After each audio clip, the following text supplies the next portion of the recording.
नवरात्रि में किन किन बातों का ध्यान रखना चाहिए।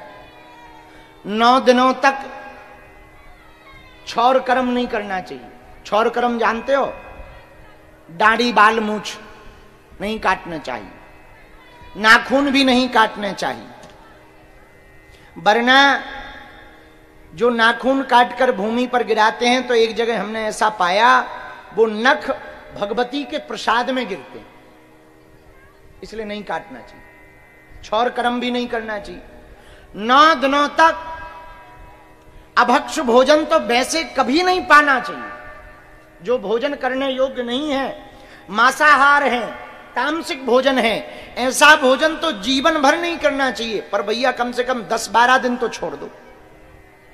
नवरात्रि से दीपावली तक तो छोड़ दो। हमने कई जगहों पर देखा आजकल दुर्गा के पंडालों के नाम पर चंदा वसूली की जाती और जबरदस्ती लिया जाता कि तुम्हें तो देना ही पड़ेगा वरना पिटोगे, गांव से बाहर कर दिया जाएगा। चंदा वसूली करते 9 दिन तक दुर्गा दुर्गा, 10वें दिन समझ जाओ हम क्या कहना चाहे। हाँ, 9 दिन तक तो दुर्गा दुर्गा। और ये बात कहते हुए हमको बहुत लज्जा आ रही है कि हमारे ही सनातन धर्म के लोग ऐसा करते हैं। ये कोई मुसलमान या ईसाई नहीं करता, जो हिंदू कहलाते अपने आप को वही ऐसा करते हैं कि 9 दिन दुर्गा की आरती करते, 10वें विसर्जन के दिन मदिरा पान करके, मुर्गा मांस आदि का भक्षण करके विसर्जन करने जाते। ये हमारे सनातन का सबसे बड़ा कलंक। और बुरा ना मानना, हमें जितनी दिक्कत मुसलमानों से नहीं है, जितनी ईसाइयों से नहीं है, उतनी दिक्कत इस प्रकार की पूजा करने वाले काल नेमियों से। ये सनातन धर्म का ह्रास है। इसलिए नवरात्रि की उपासना करने वाले सुनो, 9 दिनों तक छौर कर्म नहीं करना, बाल नहीं काटना, नख नहीं काटना। 9 दिनों तक हो सके तो भूमि में शयन करना, जमीन में। 9 दिनों तक तीसरी बात का ध्यान रखना, अभक्ष भोजन नहीं करना। जो भोज्य पदार्थ हो सात्विक हो सके तो फलाहार रहो। फिर भी फलाहार नहीं रह सकते तो पाव पर सात्विक पाव। चौथा नियम, 9 दिनों तक देवी मंत्र का जप करें। भगवती का मंत्र आता हो तो ठीक है, ना आता हो तो जय माता दी गाओ। और सुनो, भगवती भाव की भूखी हैं, श्लोक की भूखी नहीं है।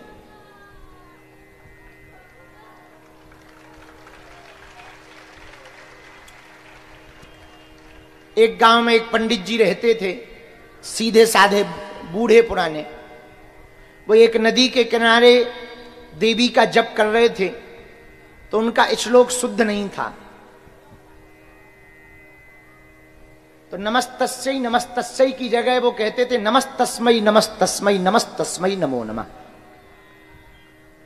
कोई भी श्लोक, एक श्लोक है ना, या देवी सर्वभूतेषु शक्ति रूपेण संस्थिता नमस्तस्यै, तो वो कहते थे नमस्तस्मै नमो नमः। तो एक विद्वान पंडित जी खड़े थे, बोले वाह, शर्म नहीं आती आपको? इस प्रकार से आप बोल रहे हो, नमस्तस्यै की जगह नमस्तस्मै बोल रहे हो, नमः तस्मै बोल रहे हो, नमस्तस्मै बोल रहे हो। नहीं, गलत है, बहुत गलत है। पंडित जी बोले महाराज हम तो यही गाते हैं। बोले कब से गा रहे? बोले 80 साल हो गए। बोले फिर तो बहुत पाप का काम किया, तुम्हारे सब पुण्य चले गए। अब वो बेचारे रोने लगे, गिर गए। बूढ़े पंडित जी सीधे साधे। तत्क्षण दोनों के बीच में भगवती प्रकट भई। और जो विद्वान थे, ज्यादा संस्कृत झाड़ रहे थे, उनको डांट कर बोली सुनो, वो जैसा बोल रहा ठीक बोल रहा है। तो विद्वान पंडित जी ने कहा मां, आपका ये अर्थ का अनर्थ कर रहा। नमस्तस्यै की जगह नमस्तस्मै कह रहा, स्त्री लिंग को पुल्लिंग बना रहा है। तो देवी ने कहा वो ठीक कह रहा है, ना तो मैं स्त्री हूं ना मैं पुरुष हूं, मैं जो जिस भाव से भजे मैं तो वही हूं। और हम तुम्हारे नमस्तस्यै में प्रसन्न नहीं है, लेकिन इसके नमः तस्मै में प्रसन्न है। अच्छा, इसका मतलब ये नहीं है कि तुम भी नमस्तस्मयी कहो, है? नमस्तस्यै छोड़ दो, है? भाव की बात है, क्योंकि भगवान कहते भाव का भूखा हूं मैं, भाव ही एक सार है, भाव से जो मुझको भजे सो भाव से बेड़ा पार। इसीलिए भैया भगवती की उपासना जो करने वाले हैं वो नियम सुनो। चौथा, बीज मंत्र का जप करो। बीज मंत्र कौन सा? ओम ऐं ह्रीं क्लीं चामुंडाई विच्चे, इस मंत्र का जप करो। नहीं हो रहा है, ये बहुत कठिन है, सीधा सरल। जय माता दी जय माता दी जय माता दी बोलिए, जय माता दी जय माता दी जय माता दी। चलो बुलावा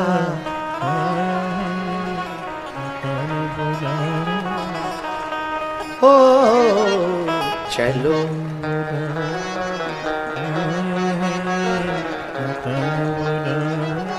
गांव की माताओं को मंत्र नहीं आते, पर वो माता के जगराते भजन गाते रहती। ऊंचे पर्वत पे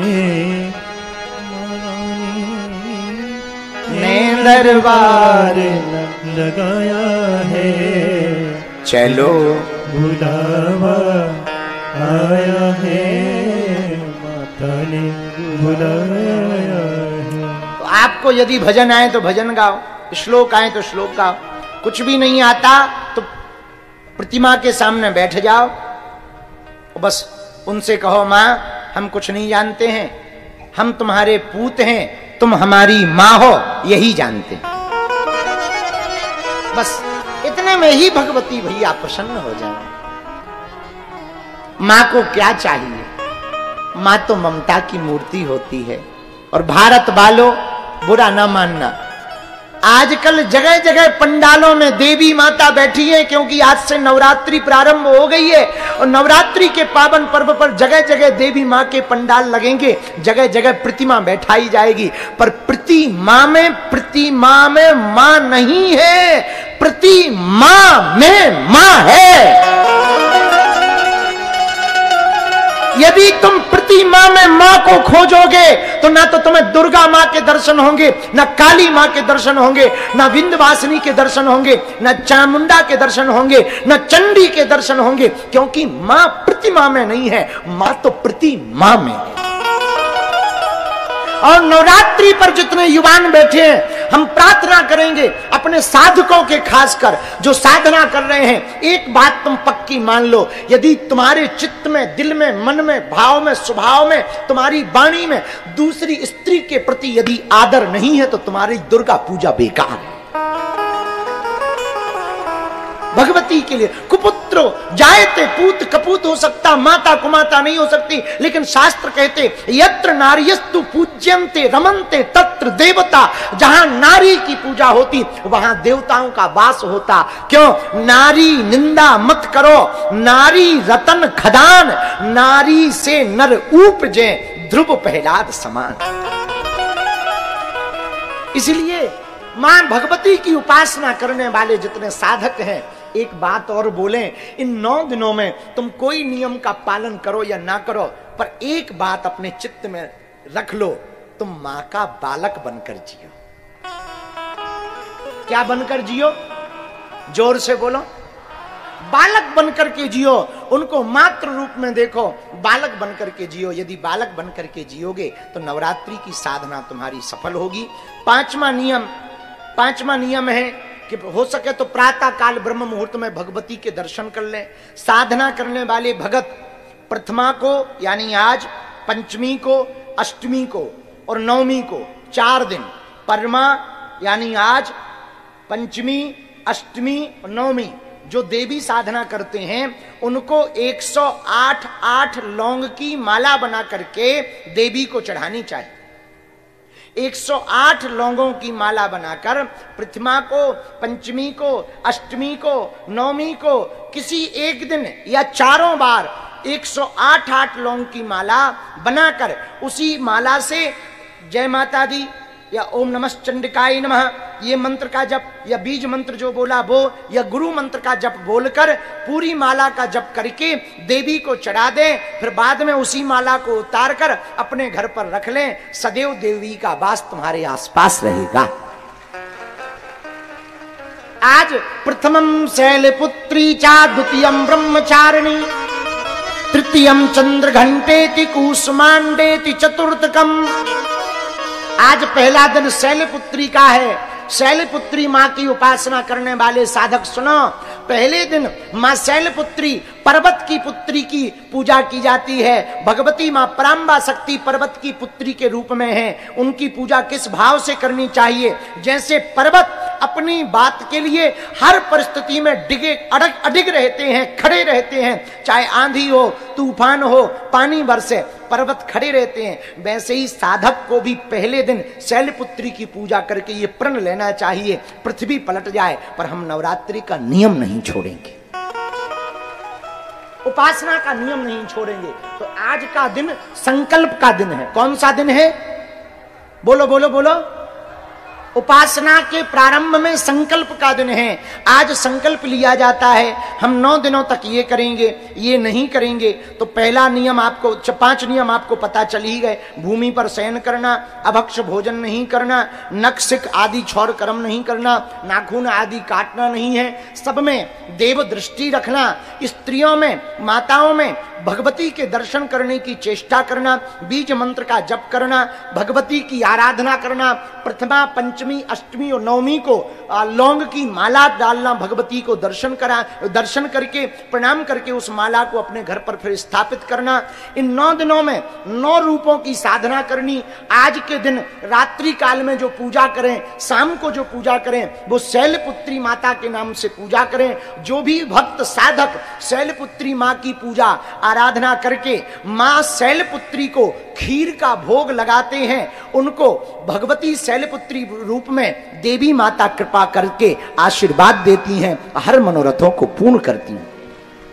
आज की पूजा धन धान की उन्नति के लिए की जाती है। यदि किसी के पास बहुत अर्थ आता हो, पैसा आता हो, रुकता ना हो, तो आज शैलपुत्री मां की पूजा करनी चाहिए, खीर का भोग लगाना चाहिए और 7 या 9 तांबे के सिक्का शैलपुत्री माता के चरणों में रख देना चाहिए। नवमी को वही तांबे के सिक्का उठा करके तिजोरी में रख देने से धन धान की वृद्धि भी होती है और धन रुकता भी है। ऐसा आज का महत्व है। बोलो सीताराम। भगवती जगज्जननी माता की जय हो। आज हमने 2-3 बातें बहुत विशेष रूप से कही जो आप लोगों को समझ में आई होगी। नवरात्रि क्यों मनाई जाती है ये पता चल गया। कितने दिन की होती है? 9 दिन की क्यों होती है ये भी पता चल गया। और भगवती का प्रागट्य कैसे हुआ, भगवती प्रकट कैसे हुई, देवताओं के तेज से भगवती प्रकट हुई, इसलिए इनके समान कोई दूसरा शक्तिशाली नहीं है। अब कल की कथा में हम आपको सुनाएंगे कि सीता जी ने एक रावण को मारा था। सीता जी, राम ने तो एक रावण को मारा, हनुमान जी ने अहिरावण को मारा, सीता जी ने भी एक रावण को मारा था। वो कल बताएंगे। और कल की कथा भी दोपहर 1 बजे से 3 बजे तक होगी। कल द्वितीय दिवस की चर्चा में ब्रह्मचारिणी माता की चर्चा की जाएगी। इसलिए हो सके तो एक आध पटका कोई सफेद वस्त्र डाल करके जरूर आवे, वो प्रतीक होता है ब्रह्मचारी का। सफेद वस्त्र पहन करके आवे तो बहुत अच्छा। कल की चर्चा कल करेंगे क्योंकि हमारी साधना भी है और हमें साधना में भी बैठना है। प्रणाम करने की ना कोई जिद करना, न सन्निकट आने की जिद करना, दूर ही रहना, दूर से ही प्रणाम करना। और हम 9 दिनों तक रहेंगे। कल से हम एक कोशिश करेंगे, प्रश्नोत्तरी भी करेंगे। तो देवी माँ के पूजन से संबंधित आपके मन में कोई प्रश्न है तो वो आप आकर के यहाँ अन्नपूर्णा भवन पंडाल में बता दें। कल टाइम पर बैठ जाना। आज पूजा के कारण लेट हुए हैं, कल हम समय पर ही आकर के यहाँ पर कथा प्रारंभ करेंगे। दोनों हाथ जोड़ करके भगवती को प्रणाम करो। भक्तों ने पुकारा है, जगदम्बे चली आओ, जगदम्बे चली आओ, जगदम्बे चली आओ, महारानी चली आओ।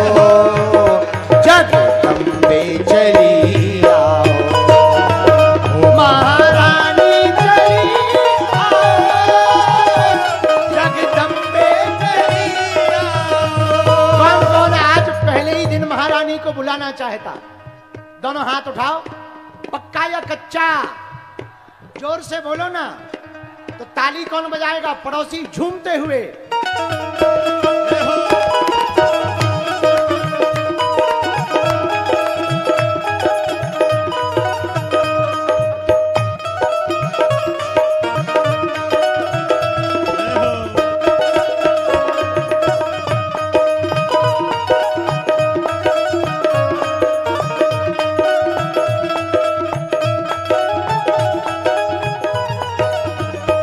जगदम्बे चली आओ, महारानी चली आओ। जगदम्बे चली आओ, महारानी चली आओ।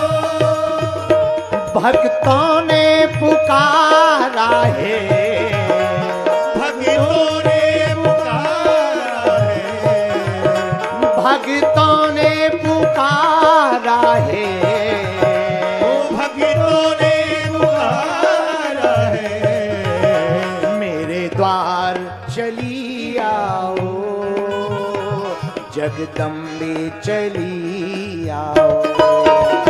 मेरे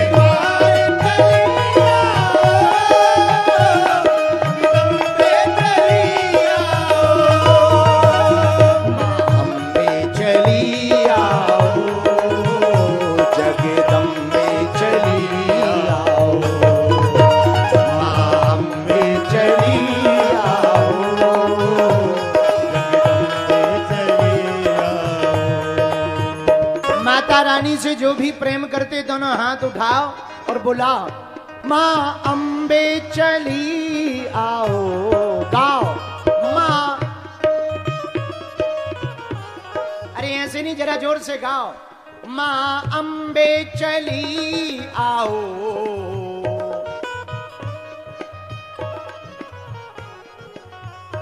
जगदम्बे चली आओ। माँ अम्बे चली आओ, जगदम्बे चली आओ। माँ अम्बे चली आओ। ताली बजाते हुए जय माता दी, जय माता दी, जय माता दी बोल रे। जय माता दी, जय माता दी, जय माता दी बोल रे। जय माता दी, जय माता दी, जय माता दी बोल रे। जय माता दी, जय माता दी, जय माता दी बोल रे। निर्धन के घर माँ तुम आना, निर्धन के घर माँ तुम आना। मेरे घर माँ तुम ही आना, मेरे घर। और आज पहले ही दिन मेरे द्वार चली आओ।